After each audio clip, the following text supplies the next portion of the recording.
Hello, bienvenue dans un nouveau Reading Journal. Aujourd'hui nous sommes lundi 10 mai, donc j'ai pas mal de lectures déjà à vous parler, même si je vous ai quitté hier dans le dernier vlog sur une lecture terminée. J'ai déjà bien entamé cette nouvelle semaine où ça caille vraiment. Ce matin j'étais en t-shirt. Et puis, en fait, ça s'est vraiment rafraîchi. Hier, on avait un soleil, on avait un bon vent du sud, là, qui tient bien chaud. Et là, on a des pluies torrentielles. Bon, ils ont encore annoncé une semaine de pluie. La semaine dernière était pluvieuse. Celle-ci est pluvieuse. Bon, on change pas les habitudes, hein. On se croirait clairement pas au mois de mai. Bon, j'ai terminé hier soir les Chroniques d'Aspharéo de Shikishitos, publiées chez les éditions Akata. Donc c'est un manga que j'aime beaucoup, une série que j'avais bien aimée, mais depuis le tome 4, ça ne passe plus. J'ai l'impression qu'on stagne dans l'histoire, qu'il se passe rien, qu'on vogue tout simplement en surface et que jamais on plonge pour aller chercher plus d'éléments dans le récit, pour approfondir l'histoire. Et ça me dérange clairement. J'avais hésité, après le tome 4, à continuer. Puis je me suis dit, allez, tu vas continuer, peut-être que ça ira mieux après. Et c'est encore pire. Alors ça se lit facilement, très rapidement, on passe un agréable moment. Mais clairement, j'ai l'impression que plus on avance dans le récit, et plus ça devient gnangnan. Pour ceux qui ne connaissent pas, en fait, on suit Rukul et Julius. Julius, c'est le dragon, roi protecteur du royaume d'Aspharéo, et Julius, c'est la prêtresse qui s'occupe de lui. Une pseudo-romance a lieu dans cet univers. Mais, en dehors de ça, dans les premiers tomes, il y avait une richesse, il y avait énormément de pédagogie qui était mise en avant, il y avait un contexte qui se mettait en place tout doucement et qui avait tout pour être intéressant. Dans le tome 4, j'ai trouvé qu'il ne se passait rien. En fait, c'était un tome pour faire un tome supplémentaire dans la série. Et dans ce tome 5, il n'y a pas grand-chose de plus. Alors que le royaume d'Aspharéo, on apprend des choses dans le tome 3 qui sont intéressantes, qui laissent perplexes et qui justement pourraient vraiment amener quelque chose de plus travaillé au fond de cette histoire. Et j'attendais vraiment à ce que ça se développe, à ce qu'on aille vers quelque chose d'un peu plus fantaisiste, parce que nous sommes dans un univers fantasy avec une petite romance, certes, mais voilà, je m'attendais à ce que ça prenne une toute autre tournure et j'ai pas du tout envie de continuer la suite de cette saga après ce 5e tome. Je sais pas du coup si je lirai le 6e. Aujourd'hui, je vous dis que non, mais ça se trouve d'ici là, je vais changer d'avis, je ne sais pas. Ensuite, j'ai commencé hier soir Grisha de l'Ice Bardugo, le tome 1 publié chez les éditions Milan. Pour l'instant, ça débute bien, donc on suit Alina Starkov, qui est orpheline, qui apparemment a des capacités un peu particulières. Je pense que vous avez peut-être déjà vu la série Shadow and Bone ou lu cette saga. Moi, je me suis plongée ni dans l'un ni dans l'autre pour l'instant. Et avant de me plonger dans la série, je voulais lire les livres, donc je vais essayer de rattraper mon retard. Je vous en reparlerai en temps voulu parce que bon, là j'en suis au tout début de la lecture. Donc il n'y a pas trop de matière pour avancer sur ce sujet. Et j'ai commencé Les Saisons de la Tempête de Helco Simano, publié chez De Saxus, qu'on lit en lecture commune sur Discord, avec plusieurs abonnés. Et alors, que dire ? Je trouve l'histoire très originale. Le prologue est assez déstabilisant, on comprend pas du tout où veut en venir l'auteur. Et les premiers chapitres sont assez prenants. Ils sont prenants parce que nous avons une double narration. Nous avons le point de vue de Jack et le point de vue de Fleur. Jack est l'hiver et Fleur le printemps.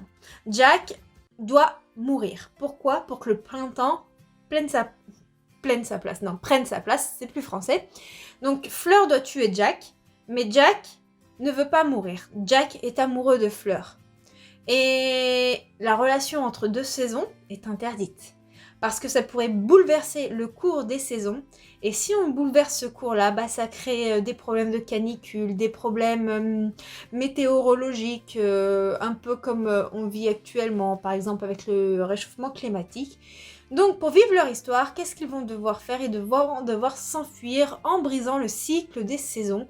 Et cela pourrait bien créer la tempête. Voilà le speech principal.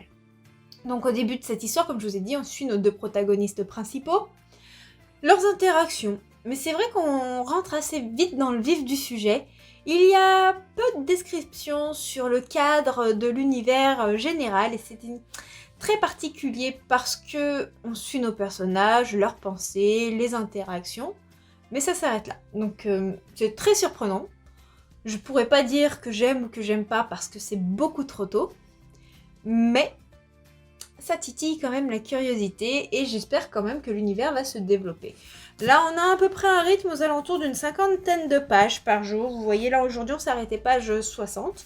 Et demain, on reprend chapitre 4, page 61. Donc, je vous en reparlerai tout bientôt. Voilà pour mes lectures de ce lundi. Je vais essayer de m'armer de courage pour tourner la vidéo des sorties littéraires romances et puis un autre point lecture parce que j'ai pas mal de points lecture en retard à tourner. J'espère que ça va aller, que j'ai pas trop perdu la mémoire. Et surtout, il faut que je trouve la motivation parce qu'il fait tellement froid que j'ai qu'une envie, c'est de me blottir sous un plaid avec un petit thé.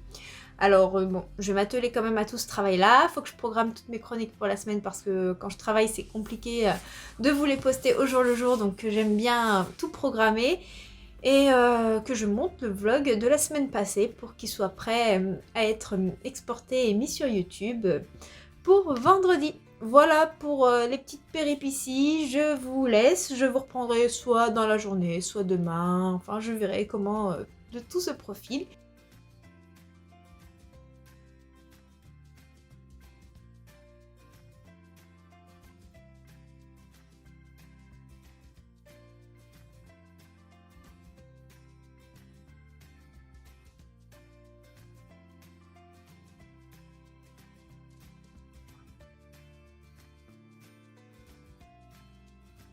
Hello hello, je vous retrouve en ce jeudi 13 mai pour vous parler des lectures. Je vous ai pas pris les jours précédents, mais en fait il s'est rien de passé de passionnant.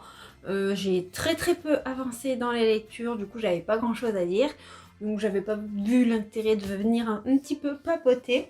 Donc, alors je vais commencer par vous parler des Saisons de la Tempête de Helco Simano, donc que je lis en lecture commune. J'ai pas encore lu ma partie d'aujourd'hui. Mais pour l'instant, c'est une déception. Alors j'espère que la suite va être beaucoup mieux parce qu'en fait ici nous suivons Jack et Fleur. Jack et Fleur sont des saisons. Jack est l'hiver, Fleur est le printemps et on va rencontrer également l'hiver et l'automne. Bref. Et il y a une espèce de loi qui régit comme quoi les saisons différentes n'ont pas le droit de créer des liens et surtout de tomber amoureux. Mais bien entendu, vous devinez que Jack et Fleur vont tomber amoureux. Ça va créer énormément de problèmes, ils vont essayer de s'enfuir et apparemment ça va créer la tempête. Donc pour l'instant ils ne sont pas encore enfuis, donc je peux pas vous en dire plus. Mais j'ai été assez perturbée. Déjà le prologue est assez flou à mon goût. Et après, dans la lecture commune, on est tous assez d'accord là-dessus, c'est que l'univers est très mal développé. C'est-à-dire que on a énormément les dialogues, on a énormément les pensées des personnages, mais on n'a pas un univers qui est posé, qui donne vraiment envie d'en savoir plus, qui permet de comprendre tous les tenants et les aboutissants de sa constitution, tout simplement. Et c'est très perturbant. Parce que quand on lit de la fantasy, on a l'habitude vraiment à ce que le monde soit mis en avant, qu'il soit développé, qu'il soit décrit sous toutes ses formes afin qu'on comprenne dans quel univers on évolue tout simplement. Là, c'est pas le cas. Donc clairement, les saisons, elles ont un lieu de vie, mais il est compliqué à cerner. Donc j'espère que y a beaucoup de choses qui vont se développer. Après, l'action est intéressante, les interactions sont intéressantes, mais je vous avoue que j'aurais pas lancé une lecture commune sur ce livre, j'aurais peut-être abandonné la lecture. Donc bon, on va voir ce que ça donne par la suite. Et ensuite, j'ai avancé un petit peu dans Grisha de Laïs Bardugo, publié chez Milan. Donc c'est une bonne lecture, je pense. J'ai pas ce côté addictif qui me dit « Allez, vas-y, retourne dans ta lecture ». Non, pas du tout. Mais c'est bien écrit, il y a de l'intrigue, il y a de la magie. On suit principalement Alina. Alina qui découvre qu'elle a un pouvoir d'invocatrice de lumière. C'est un don rarissime et elle va atterrir au palais où on va lui apprendre un peu à être une Grisha. Pour l'instant, j'en sais pas beaucoup plus là où j'en suis. J'en suis à peu près à 40% de ma lecture, je dirais. Mais voilà, c'est sympa. Ça manque un peu de description aussi à mon goût. Je vous en dirai plus quand j'aurai terminé cette lecture. Par contre, j'ai eu une excellente lecture audio avec La Reine des Détestés de Hennael. Alors là, ça a été une lecture incroyable. J'ai pas pu m'arrêter. Là, je vous parle, il est un peu plus de 18h. Mais j'arrivais pas à stopper mon écoute audio. En fait, je faisais toutes les activités que je pouvais faire avec mes écouteurs parce que j'avais besoin de connaître la suite. Et du coup, maintenant, je suis venue vous parler parce que j'ai terminé l'écoute. Donc, autant dire que ça a été un excellent univers. Dans cette histoire, on suit Anna qui est une blonde aux yeux bleus. Anna qui vit dans un monde où les blonds aux yeux bleus sont rejetés et les blancs particulièrement sont induits dans l'esclavage. C'est assez ironique parce que dans la façon dont sont mis en œuvre l'histoire, parce que nous sommes vraiment dans un monde fantasy et dystopique, tout cela avec une romance, il y a vraiment tous mes genres préférés dans cette histoire, et c'est un petit peu l'inverse de ce qui s'est passé dans notre histoire. Donc d'un autre côté, je trouve ça très intéressant puisque nous avons les Noirs et puis toutes les personnes un peu d'origine maghrébine qui sont tout simplement les rois du monde, on peut dire ça comme ça, et qui ont leurs esclaves blancs qui sont là pour les servir, qui sont tués s'ils n'exécutent pas les choses correctement ou qui peuvent être maltraités. Et cette blonde aux yeux bleus, c'est le pire des parias, parce qu'être blond avec les yeux bleus, c'est pire qu'être roux avec la peau blanche, ou brun avec la peau blanche, voilà. Et en plus, Anna, elle n'a pas les mêmes formes, parce que morphologiquement, elle a peut-être un peu moins de poitrine, un petit peu moins de fesses, voilà. Et elle va souffrir de tout cela, mais bien entendu, comme il y a une romance, je vais pas trop développer parce que moi j'ai aimé avoir la surprise de comment les choses se sont mises en place. Elle va créer un lien avec le prince Yash. Le prince Yash qui est un grand guerrier, qui est adulé par tout le monde. Et bien entendu, leur relation devra être cachée, ne devra pas se savoir, surtout que Yash est sur le point de se marier avec une princesse, mais soi-disant la plus jolie princesse d'un des autres royaumes, et Anna est considérée comme la pire des mochetés. Voilà pour le résumé un peu de cette histoire, je vais pas vous en dire plus. Alors moi j'ai adoré l'ironie du fait qu'on a l'impression d'être dans un monde inversé, mais en même temps j'ai adoré découvrir certains personnages qui étaient intelligents dans le sens qu'ils essaient d'expliquer et de montrer aux gens que la couleur de peau, la couleur des yeux, la couleur des cheveux, la morphologie, on s'en fout. On s'en fout, c'est ce qu'il y a dans le cœur qui est important et j'ai trouvé ça beau. Et le prince, il est égoïste, il est infect, il est malpoli, il a plein de travers, honnêtement, mais il a cette intelligence. Et c'est peut-être le seul qui ne considère pas les esclaves de façon malveillante. Au contraire, lui, il a horreur des esclaves, c'est quelqu'un qui veut se débrouiller par lui-même, qui veut faire des choses, et pour moi, ça ne l'a rendu que plus intéressant. Donc ouais, ça m'a vraiment beaucoup plu, l'histoire m'a captivée, l'écoute audio m'a transportée à tel point que j'avais même pas envie de me replonger dans mes livres papier. Je n'arrivais pas à lâcher cette lecture était tellement intense, était tellement forte que c'en était terrible quoi. J'ai adoré les relations entre les personnages, j'ai adoré la nature décomplexée des personnages, oui, parce que nous avons des scènes très très explicite physiquement, nous sommes dans un monde évolué mais arriéré, ça veut dire quelque chose, oui. Je disais, nous sommes dans un monde qui est beaucoup plus évolué que le nôtre sur certains domaines, mais qui est en même temps arriéré sur d'autres. Donc c'est assez perturbant. En même temps, il y a toute une dimension écologique, il y a toute une dimension au niveau du climat, de l'atmosphère qui a changé, du réchauffement climatique et de la nouvelle façon de vivre des habitants avec de la viande qui ne provient pas forcément de la chasse, mais en même temps nous avons également des clans de sauvages qui sont également eux très intéressants à découvrir. Nous avons une histoire familiale des deux côtés qui est développé sans trop l'être. Et croyez-moi qu'en fait, au début, on se dit mais pourquoi on n'en sait pas plus? Pourquoi on a envie d'en savoir plus? Et en fait, à la fin, on comprend pourquoi c'était important qu'on n'en sache pas plus sur ces personnages. Et la fin, le cliffhanger de folie, j'étais là en mode mais non, c'est pas possible, c'est pas possible. Du coup, bah forcément, il me faut le tome 2.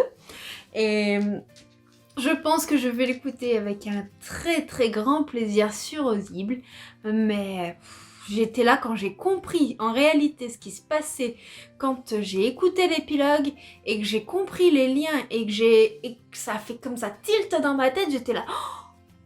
Oh ouais, ok, je ne m'imaginais pas du tout ça en fait. C'était incroyable, c'était surprenant, c'était beau et je suis subjuguée par cette histoire qui est un coup de cœur. Voilà, je vais arrêter mon blabla pour aujourd'hui parce que lundi, je devais tourner la vidéo des sorties littéraires romances avec un point lecture. Et puis j'ai un poil dans la main qui s'est métamorphosé. Et bah j'ai rien fait de tout ça.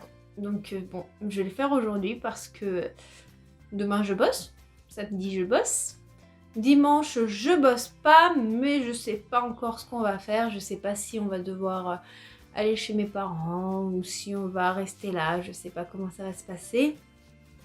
Et après la semaine prochaine je bosse et je bosse le samedi et dimanche, donc la semaine prochaine le tournage ne se fera pas, ça c'est certain. Donc allez, les petits lutins ne vont pas faire les choses à ma place, je n'ai pas d'esclave non plus et bien heureusement, donc je vais m'atteler à ce travail. Je vous dis à plus tard dans un prochain rush.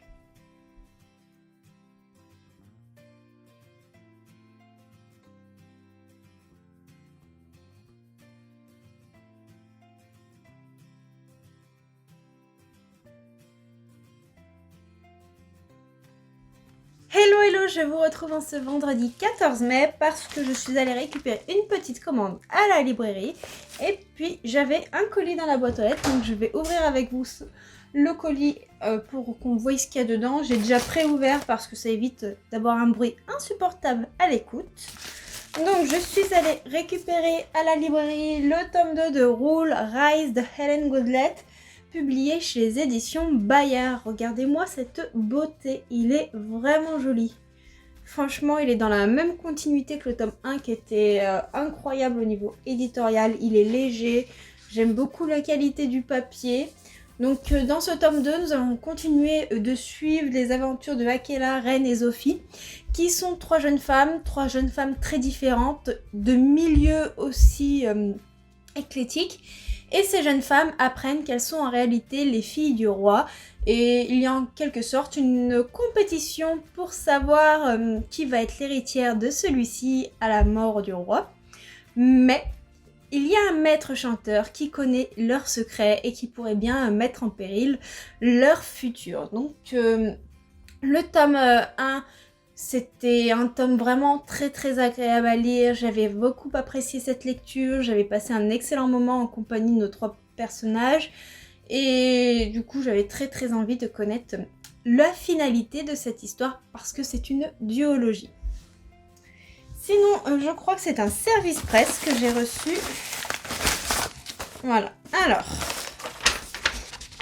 tac, ça c'est le papier presse. Le second envoi de la saison, les chuchoteurs. Premier tome d'une trilogie d'urban fantasy young adulte qui pose une question morale. Peut-on tuer pour devenir plus fort si nos motivations sont altruistes? Une fresque drôle, pleine de magie élémentaire et de créatures, tour à tour attachantes ou effrayantes. Un cocktail qui ravira un jeune et large public. Hop, si vous en avez fait... Hop. Donc il est disponible depuis le 29 février et là c'est la revue presse. Ok. Donc voici le premier tome de la saga des chuchoteurs. Il est super beau. Ah mais c'est un truc de dingue. Regardez-moi ça. Vous avez vu la surbrillance? Je sais pas si on voit là. On a l'impression que, vous savez, c'est comme s'il y avait de l'eau et qui était par-dessus de l'encre de Chine. Je sais pas si vous voyez un peu ce que je veux dire, mais c'est super beau. La texture, mais je crois que j'ai jamais touché un livre avec une texture pareille. Il est trop beau. Les éditions du Chat Noir, ça fait pas longtemps que je les ai découverts parce que je les ai découverts tout simplement quand j'ai commencé mon partenariat avec eux au mois de janvier, et à chaque fois je suis complètement bluffée par le travail éditorial. Je vous avais parlé des Brumes affamées de Don Curtagish qui venaient de chez eux, je vous avais parlé de Yellow Jessamine qui est un huis clos et qui va relater une épidémie, tout ça. Et ça avait été très belle découverte, mais je vous avoue que celui-là me tente beaucoup trop. Donc je connais pas le résumé, on va le lire ensemble. Les chuchoteurs, mon jumeau et moi sommes orphelins. À 16 ans, nos problèmes consistent à se trouver une petite amie, arriver à l'heure au bahut et éviter le plus possible devoirs et tâches ménagères. Quant à notre avenir, il nous tend les bras et ne dépend que de nous. Du moins, c'est ce que nous avons toujours cru. Mais les certitudes n'existent que pour être balayées par les éléments qu'une partie de la population peut contrôler par magie, nous y compris semble-t-il. Mais ce nouveau pouvoir, en plus de chambouler notre quotidien, implique trop de choses. Des vérités qui dérangent, une cible permanente sur nos têtes et un choix qui me semble impossible. Tuer ou être tué. Bienvenue dans la communauté des chuchoteurs. Des êtres à part qui manipulent l'eau, la terre, l'air et le feu, des êtres qui côtoient les cryptides, des créatures mythiques tout droit sorties de nos contes et légendes, des êtres qui s'entretuent pour toujours un peu plus de pouvoir. Pour échapper à cela, je ne peux compter que sur un oncle bourru, mon frère Lucas, mon ami Yannick et mon chien.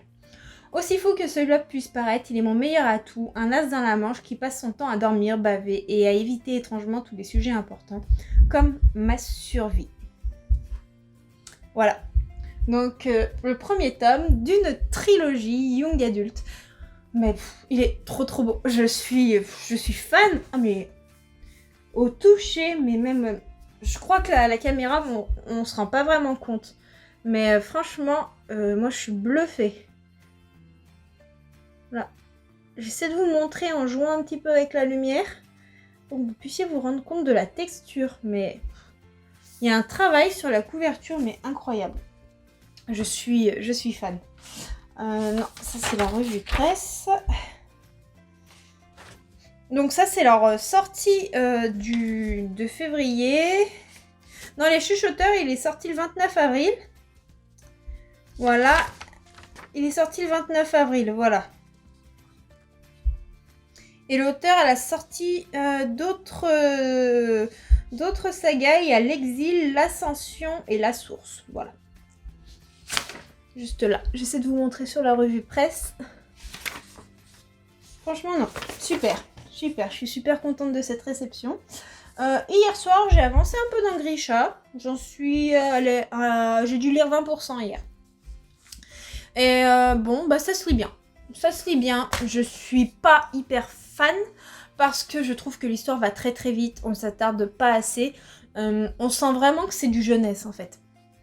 C'est qualifié en jeunesse young adulte, mais c'est plus jeunesse que young adulte parce que il y a clairement peu de descriptions, on est tout de suite dans l'action, il y a énormément de choses qui se passent, ça se lit très facilement parce que on s'ennuie pas en fait, il y a toujours quelque chose en dialogue, un petit rebondissement, mais bon, c'est un bon moment, mais je ne suis pas transportée. Bon, je vais voir comment se termine la saga. Il paraît que le 3e tome est mieux, mais je pense que d'après ce que les gens ont dit, je devrais mieux apprécier Six of Crows du même auteur. Et il faudra de toute manière que je rattrape mon retard pour pouvoir regarder Shadow and Bone. Et hier, c'est pareil, j'ai lu ma partie des Saisons de la Tempête de Elko Simano. Là, on en est à peu près à 50% de la lecture au niveau de la LC. Alors, le début, il était un peu décevant. Là, j'ai attaqué la seconde partie. La seconde partie est beaucoup plus intéressante. Personnellement, je m'y retrouve un peu mieux. J'étais beaucoup plus emballée. J'étais vraiment dans la lecture, ce que je n'arrivais pas à faire au début. Et je dois dire que ça commence à prendre forme, je commence à mieux apprécier ce qui se passe, même si certains éléments de l'univers ne sont toujours pas assez développés à mon goût, parce que il y a des choses qui se passent, et après il se passe autre chose, et on se dit mais comment en fait il a pu faire ça, si ça il a pas le droit de faire? Et on se pose un questionnement, et on a l'impression que l'auteur, elle sait où elle veut en venir, elle sait ce qui se passe, mais qu'elle oublie que nous, on le sait pas. Et ça crée quelques incohérences à notre regard extérieur, ou c'est à nous de combler ces incohérences par notre imagination. Donc bon, on verra, j'espère que ce sera un peu plus développé par la suite, mais j'y crois pas trop. Voilà pour mes lectures. Je vais vous laisser là parce que j'ai pas grand chose à vous dire de plus depuis hier, il s'est pas passé énormément de choses. Et puis je vous dis à bientôt dans un prochain rush.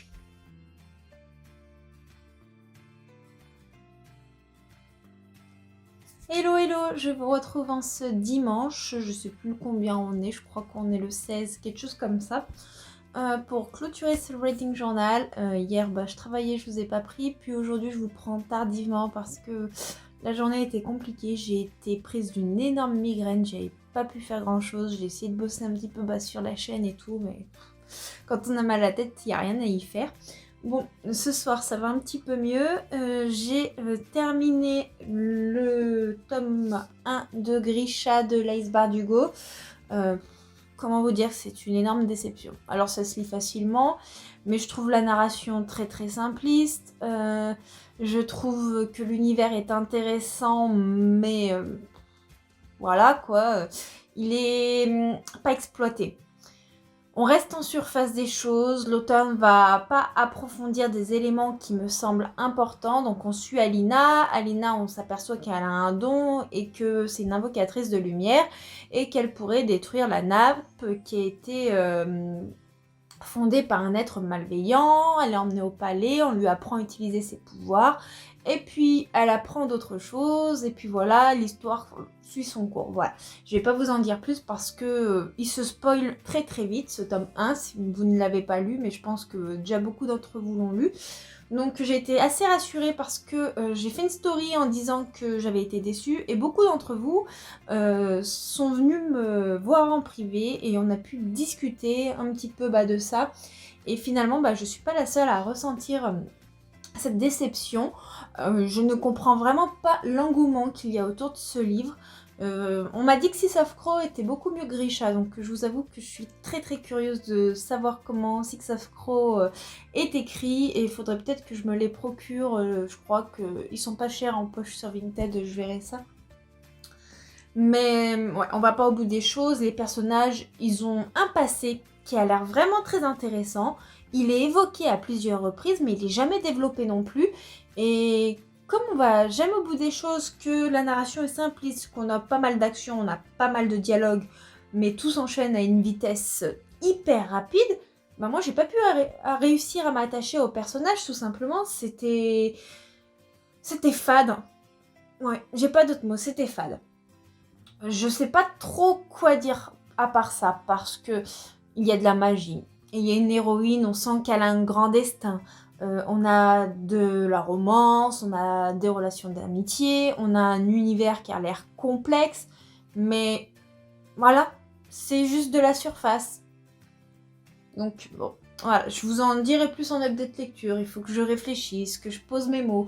Là, je vous fais un petit avis à chaud parce que je l'ai fini dans la journée, mais franchement, je dévore les livres en temps normal et là, il m'a fallu la semaine pour le lire, quoi, donc c'est un peu décevant.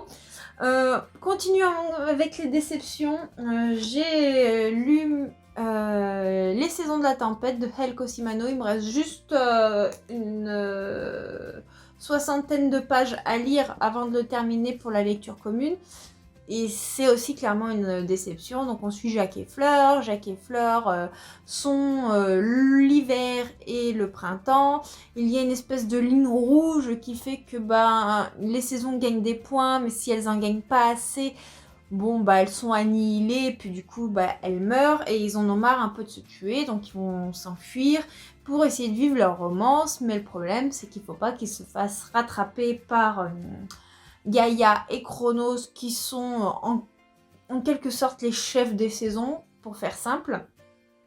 Donc le speech principal est intéressant, j'étais curieuse de voir comment ont été mises en œuvre les saisons, comment l'univers fonctionnait, et c'est pareil, on reste en surface.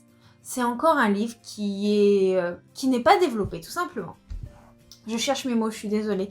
Mais l'univers est pas décrit. Les événements sont pas décrits. Les personnages, ils parlent ensemble, ils interfèrent, mais entre ce qu'on apprend et ce qui se passe, il y a tellement peu de descriptions que ça crée des incohérences. On se pose des questions. Et ces incohérences, pour moi, sont assez dérangeantes. Donc je veux bien que l'auteur puisse dire, bon, je veux titiller la curiosité du lecteur, qui se fasse ses propres idées, qui s'imagine des choses, mais jusqu'à un certain niveau, ok. Mais là, non. Clairement, je m'ennuie. Je m'ennuie clairement dans cette lecture. Je l'aurais pas lu en lecture commune, je l'aurais clairement abandonné. Puis en plus, comme c'est moi qui organise la lecture commune, forcément, je vais pas l'abandonner, hein, je vais le lire jusqu'au bout. Mais je pense qu'on est tous assez d'accord, pour ceux qui sont sur le Discord, comme quoi cette lecture est assez fade. Il y a pareil un énorme engouement, mais on a l'impression que l'auteur, elle nous dépeint un univers qu'elle a en tête, mais qu'elle oublie que nous, son univers, on le connaît pas, on se l'est pas encore approprié. Donc ouais, ça pose problème. Voilà. Voilà pour mes lectures qui sont décevantes de cette semaine. Par contre, j'ai terminé en audio le tome 2 de La Reine des Détestés de Henaël. Et lui, c'est un immense coup de cœur. J'avais vraiment du mal à couper la lecture audio. Hier soir, je suis rentrée du boulot, j'ai mis mes écouteurs et j'ai encore écouté jusqu'à 3h du matin. Après, j'ai arrêté parce que j'étais fatiguée. Puis j'ai terminé ce matin la lecture audio. Il me restait 20 minutes. C'est incroyable. Et Naël, elle nous a dépeint un univers qui est magique. Magique, pas dans le sens que c'est beau, parce que tout ce qui s'y passe, c'est clairement horrible. Mais ça porte vraiment à réflexion. Je vais pas vous refaire un résumé parce que je vous avais fait le résumé du tome 1 précédemment. Et je pense que je risquerais de vous spoiler. Mais on a des personnages qui sont très nuancés, qui sont très sombres.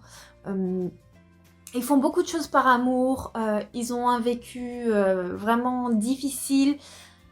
Ils nous transportent. Ils rêvent tous de choses meilleures. Mais ils n'ont pas forcément la bonne façon d'approcher les choses. Et puis on a un peu d'innocence au milieu de tout ça, qui met du renouveau et qui essaie de faire réagir ces personnages et de les faire évoluer. Et on les voit évoluer à travers un cercle de violence, mais aussi pas mal d'amour. On voit que les sentiments prennent le pas sur leurs instincts. Et puis c'est des personnages qui sont vrais. Ils sont vrais dans le sens où, dans leur façon de parler, ça ressemble à des choses assez courantes. Ils ont un caractère tous très différent et en même temps, il y a énormément de liens entre eux qui les unissent.